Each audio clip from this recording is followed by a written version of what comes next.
हरे राम राम राम हरे हरे, हरे कृष्ण कृष्ण कृष्ण हरे हरे, हरे राम राम राम हरे हरे, हरे कृष्ण कृष्ण कृष्ण हरे हरे, हरे राम राम राम हरे हरे, हरे कृष्ण कृष्ण कृष्ण हरे हरे, हरे राम राम राम हरे हरे, हरे कृष्ण कृष्ण कृष्ण हरे हरे, पुंडरीकवरद श्री ज्ञानदेव तुकाराम, पंढरीनाथ भगवान की जय, माऊली ज्ञानेश्वर महाराज की जय, जगद्गुरु तुकाराम महाराज की जय.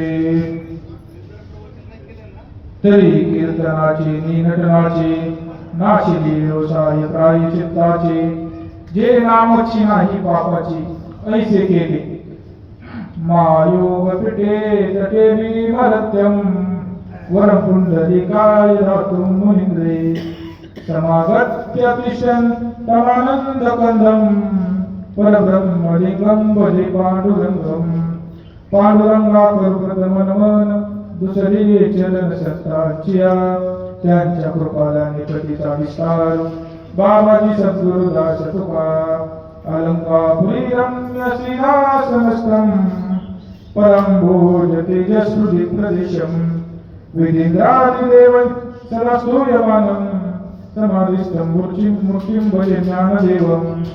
ओम नमो ज्ञानेश्वरा, करुणाकरा दयाळा, तुमचा अनुग्रह लाभलो पावन झालो चराचरी, संपाद्य ज्ञानांचे दाय विलोकितो येन समाधी राजा, वैराग्यवंतं सुविचारयुक्तं, नमामि योगं शिरसावरंतं, सेवेलागी सेवक झालो, सेवेलागी सेवक झालो, तुमच्या चरणा. अहो स्वामी तुकया देवा, यावरी नका प्रिय.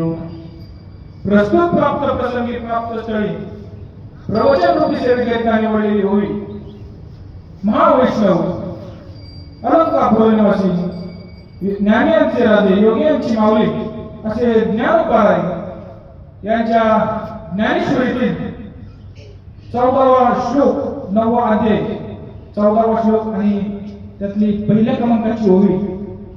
आता पाहायला गेलं तर अखंड हरिनाम सप्ताह तथागत ज्ञानेश्वरी पारायण सोहळा या सोहळ्याच्या तिसऱ्या दिवसाची प्रवचन रूपी सेवा माझ्यासारख्या पामराच्या वाटेला आली हे माझे मी अहोभाग्य समजतो.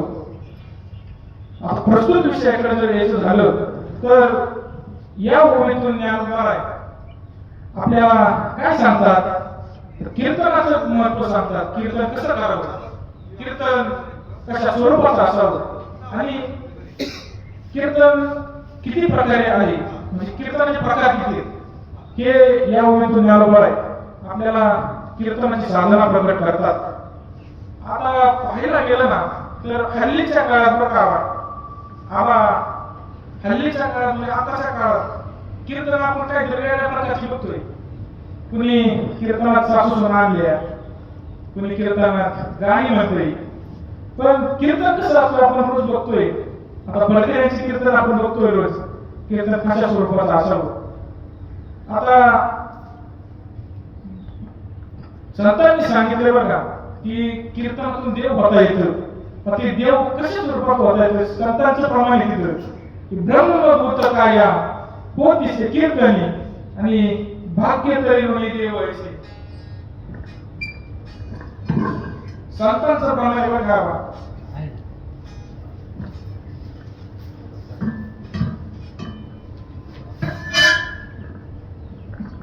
ज्या कीर्तनातून देव होता येतो ना आपल्याला, अशी कीर्तन रूपी साधना ही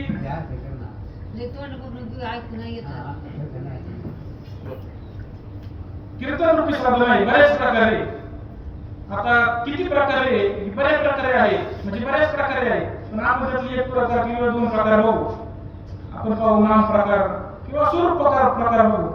आता पाहायला गेलं तर साधकाने ज्ञानोपारायणा प्रश्न विचारला महाराज तुम्ही साधना सांगितली.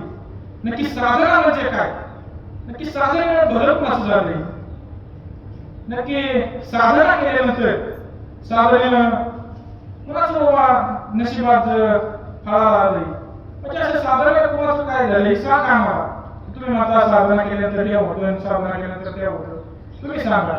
तेव्हा ज्ञानोबा म्हणतात, अरे तुम्ही अजून या अंगठीच्या बोटावर पण नाही. तुम्ही साधना केल्यानंतर तुम्हाला साधनेचं फळ मिळणार आहे. तुम्ही साधनेच्या आधी विचारताय आम्हाला की साधना केल्यानंतर काय होते? बरोबर आहे का? साधना केल्यानंतर आपल्याला कळलं ना फळ काय. मग साधना करा आणि नंतर मग सांगतात. तुम्हाला एक दृष्टांत सांगतो. एक कान्याकुब्जा नदीमध्ये एक आजा मिळाला होता. आता तो खूप पापी मनुष्य होता. आता तुम्हाला माहिती खूप तो पापी मनुष्य होता. आता तुम्ही काय तुम्ही पण नाही पहिल्या काळात पाहिलं तर तो सगळ्यात पापी माणूस होता. आता तो ब्राह्मण समाजाचा होता. तर ब्राह्मण समाजाचा असल्यामुळे त्याला पूजा करावी लागायची. म्हणजे ब्राह्मण समाजाचा असल्यामुळे त्याला काही हे होते. पण त्याला फुलं फळं आणण्यासाठी पूजेला तर फुलं लागतात. फुलं आणण्यासाठी ते आपला भटकंती करत राहायचा. पुढं कुणाची शेताने जाईल.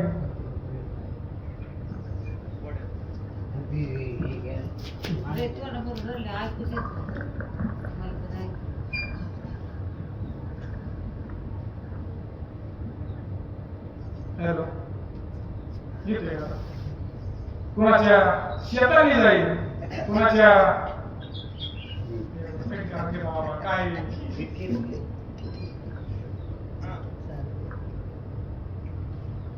हॅलो, तो आजा मिळाला. तो असा म्हणजे भटकंती करत राहायचा. आणि भटकंती करत असताना तो एक दिवस डोंगर भागात गेला. आणि डोंगर भागात गेल्याच्या नंतर त्याला तिथं फुलं आणायला लागायची. मग ते फुलं आणण्याच्या नंतर आणाय गेला. एक दिवस डोंगर भागात गेला आणि त्याला यायला उशीर झाला.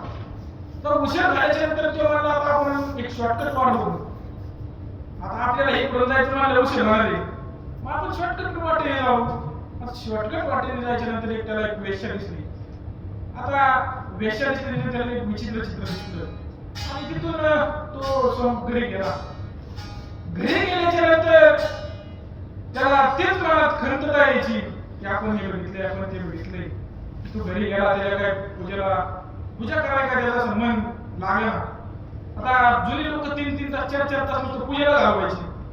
हे घरी गेला या पूजेला लक्षच लागला.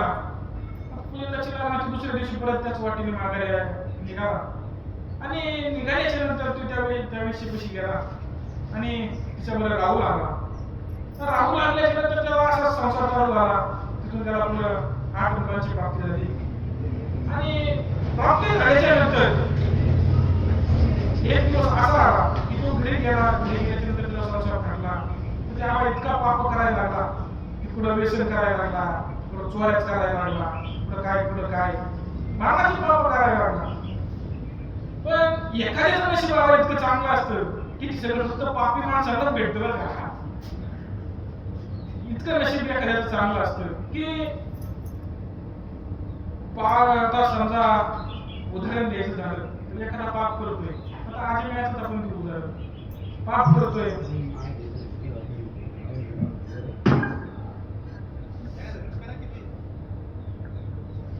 हॅलो, येतोय का आवाज? तो पाप करायला लागला पण इको कमी करणार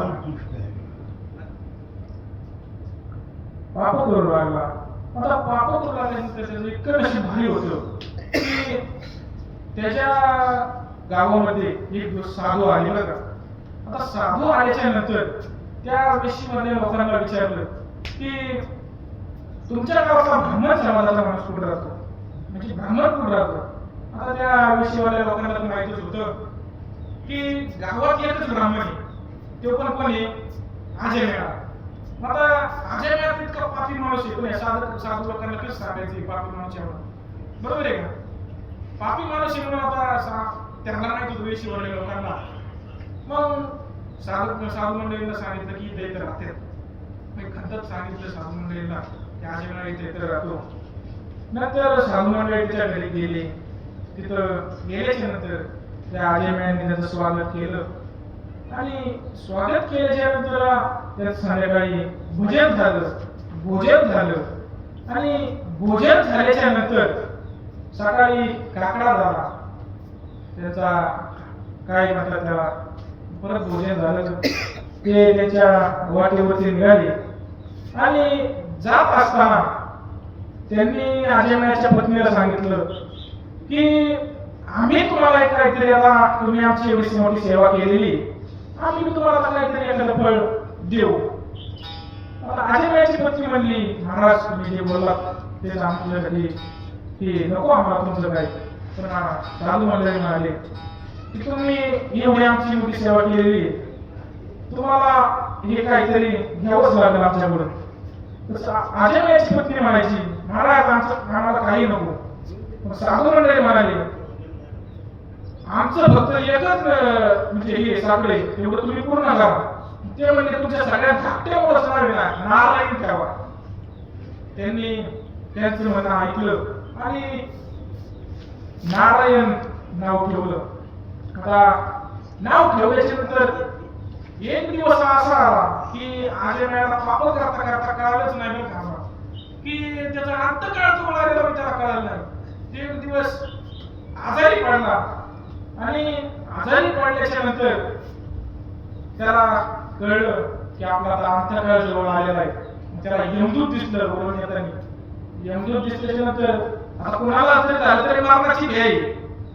कुणी कसला माणूस असला तरी मरणाला आपण आवडतोच. पण त्याला मरणाची भीती वरून येताना यमदूत दिसलं आणि यमदूत दिसल्याच्या नंतर त्या सगळ्यात जो धाकटा कोण होता ज्याचं नाव नारायण ठेवलं होतं त्या नारायणाला त्याने हाक मारली नारायण नारायण नारायण म्हटल्याच्या नंतर देवदूत प्रगट झाले. मग देवदूत प्रगट झाल्याच्या नंतर मग देवदूत म्हणाले ते यमदूताला इथं तुमचं काय काम. मग यमदूत म्हणले हे आमचं गिराईक आहे आता म्हणजे. मग आता गिराईक म्हणलं देवदूत म्हणले हे पण आमचं पण गिराईक आहे. मला नक्की गिराईक कोणाचं आहे आला. देवदूत म्हणले यमदूताला तुमचं गिराईक कसं काय बाबा. यमदूत म्हणले आता ह्याने इथून मागे सगळी पापच केलेली आहे. मला यानेच याला घेऊन जावे. देवदूत म्हणले अंतकाळी त्याच्या नामाने मुका आणि तुका म्हणे सुका पार नाही. बरोबर आहे ना. तुकाराम नाम घेता कापे येम. जरी तुम्ही नाम घेतलं ना म्हणजे देवाची जरी साधना केली ना की येम सुद्धा फार थर कापतो. मग नाम घेतल्याच्या नंतर साधना केल्याच्या नंतर महाराज सांगतात काय होईल त्याची तुम्ही शाश्वती बघा. आता तुमच्या समोर एवढं मोठं उदाहरण आहे की आजयमाया जर तुमच्या ह्याच्यातून मुक्त होत असेल पापातून जर मुक्त होत असेल म्हणजे देवदूत जर प्रगट होऊन त्याला मुक्त करत असेल तुम्ही फक्त जर पोराच्या नावाचे मुक्त होत असेल तर तुम्ही नामस्मरण केल्यानंतर काय होईल. बरोबर आहे का. नामस्मरण केल्यानंतर काय होईल. नाम संकीर्तन साधन पैसोपे जळतील पापे जन्मात्रेचे. नामस्मरण करा पूर्वजन्मीचं सुद्धा पाप तुमचं नष्ट होणार आहे. होणार की नाही. मग नामस्मरण केल्यानंतर पूर्वजन्मीचं पाप सुद्धा महाराज म्हणतात नष्ट होते. आता लोकांना एक उदाहरण सांगून लोकांना कळत नाही माहिती ना महाराज. तुम्हाला दुसरं उदाहरण तर सांगतो. आता वाल्या साईडला एक वाल्यापुरी नावाचा सगळ्यात मोठा डाकू होता का. आता सगळ्यात मोठा डाकू होता. आता तो म्हणजे लय चोऱ्या करायचा. पण एक दिवस काय झालं आता तो साईडला म्हणजे पाहायला गेलं तर त्या साईडला लोकांना म्हणजे जुन्या काळातील लोकांना वाहनाची सुविधा असायची. आता वाहनाची सुविधा नसल्यामुळे जो व्यापारी वर्ग असायचा तो व्यापारी वर्ग जे गावचं काही दळणवळण आहे त्या दळणवळणाने पायी प्रवास करायचे. आणि पायी प्रवास केल्यानंतर जो वाल्याकोळी होता तो वाल्याकोळी काय करायचा या पायी प्रवासाच्या वाटेवर एखाद्या जंगलात जाऊन त्या शस्त्र घेऊन लपून बसायचा. आता लपून बसल्यानंतर त्याला काय पाहिजे फक्त माणसं पाहिजे. कुणाकडे धने दौलती फक्त मागणार ते जेवढा वाहणार. मला असं जे वाटसरू आहेत त्या वाटसरूला तो अडवायचा आणि अडवल्याच्या नंतर तो काय करायचा, त्यांना धन मागायचा, बरोबर ना, त्यांना धन मागायचा. आणि धन मागितल्यानंतर जर एखाद्याने धन नाही दिलं त्याचा हाणायचा, मारायचा बी, त्याचा छेड करायचा. त्याला तुमच्यासारखा संसार होता, त्याला 2 मुलं बाळ होती. पण कुसंगतीने आम्ही गाडीला वाढल्या गोळी बघा, त्याला असं प्रवास वाटत नव्हतं की आपण एवढी मोठी पाप करतोय, काय करतोय, की याला केव्हा तसा मला विचार पण नाही. हा आता याला असा केव्हा विचार पण नाही आला की आपण एवढी मोठी पाप करतोय, काय करतोय. पण एखाद्या धन आहे त्यातलं जीव म्हणलं तरी मारला, बरोबर आहे, जीव म्हणलं तरी मारला. पण त्या इतिहास सांगतो असा की एक माणूस मला देव एक खडा घ्यायचा, रांजणा टाकायचा, बरोबर आहे का, एक खडा घ्यायचा ते रांजणा टाकायचा. म्हणजे रांजणा केवढी मोठी होती याला विचार केलाय का?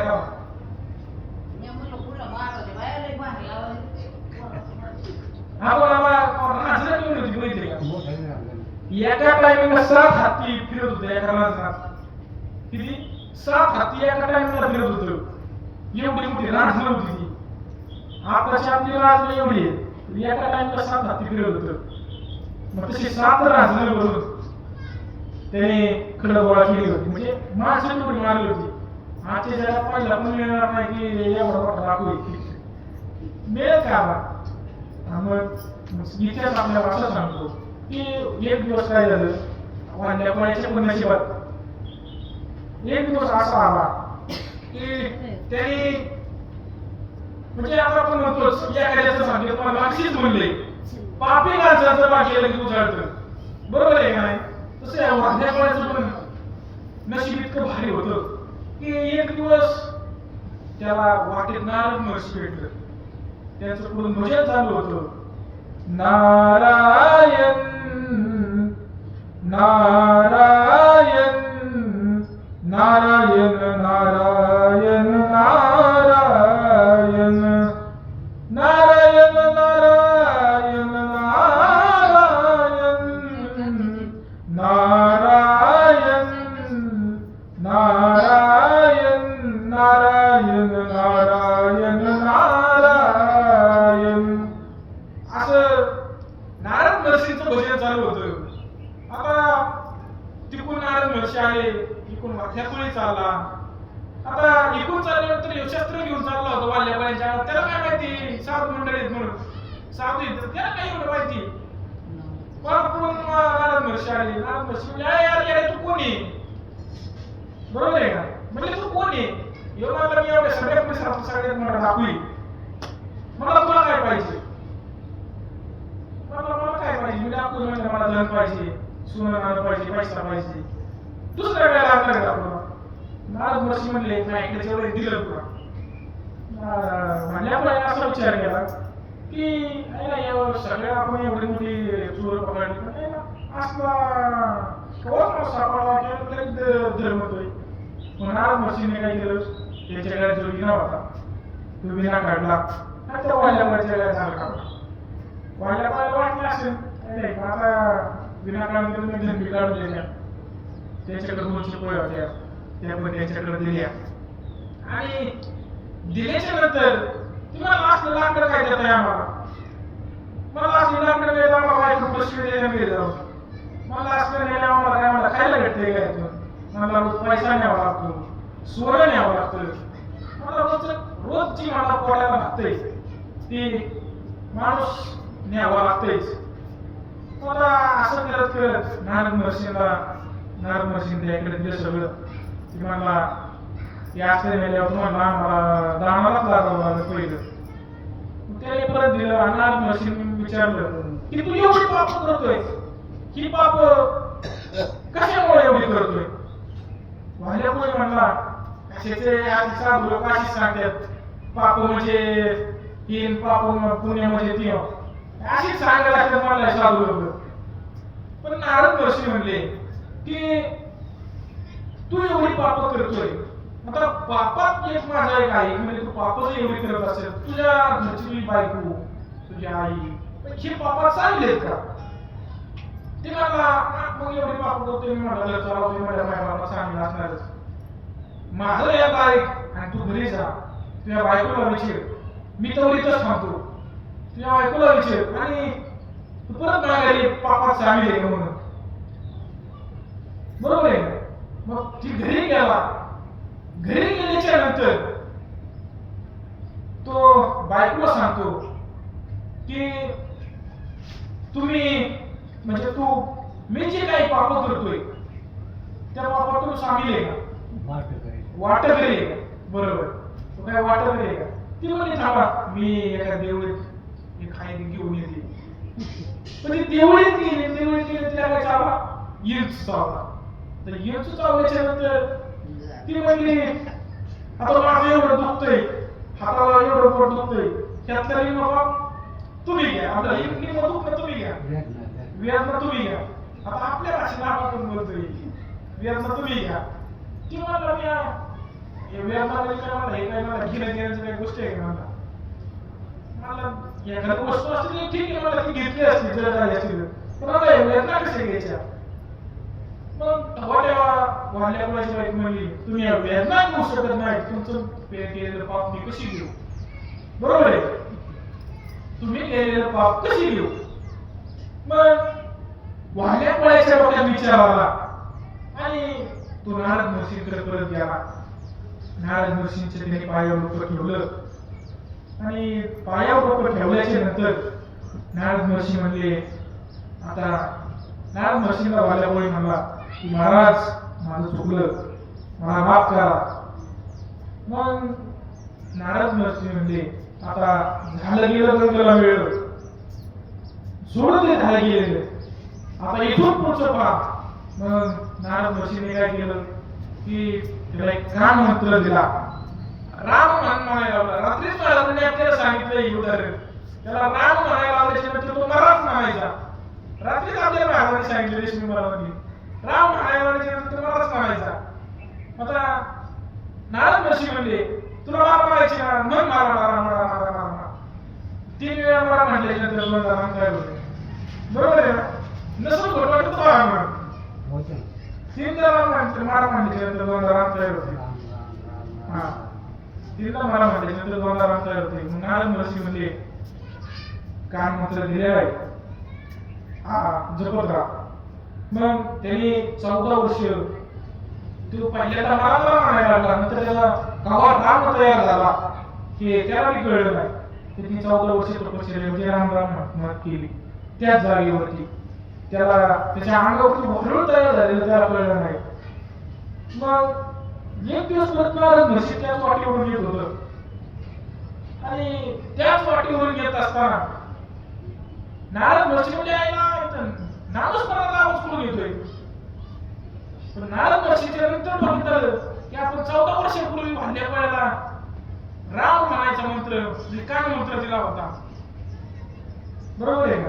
कान मंत्र काय दिला? राम म्हणायचा. ते हळूहळू आवाज येत होता राम राम राम राम असा हळूहळू आवाज येत होता. नंतर नारद महर्षीने ते वारुळ हटवलं साईडला आणि नारदांना बाजूला काढलं.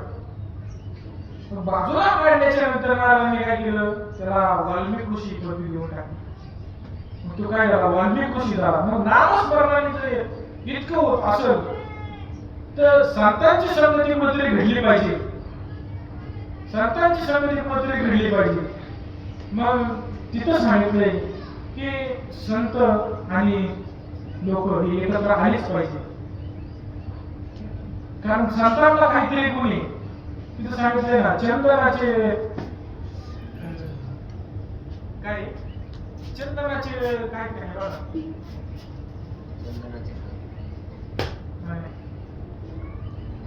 चंदनाचे गुण तुकामणे गुण चंदनाचे तुकामणे गुण चंदनाचे अंगी तैसे तुम्ही जगी संत जन सांगितलेलं इथं गुण सगळ्यात संतांना आहे. त्यामुळे तुम्ही संतांच्या संगतीत घ्या.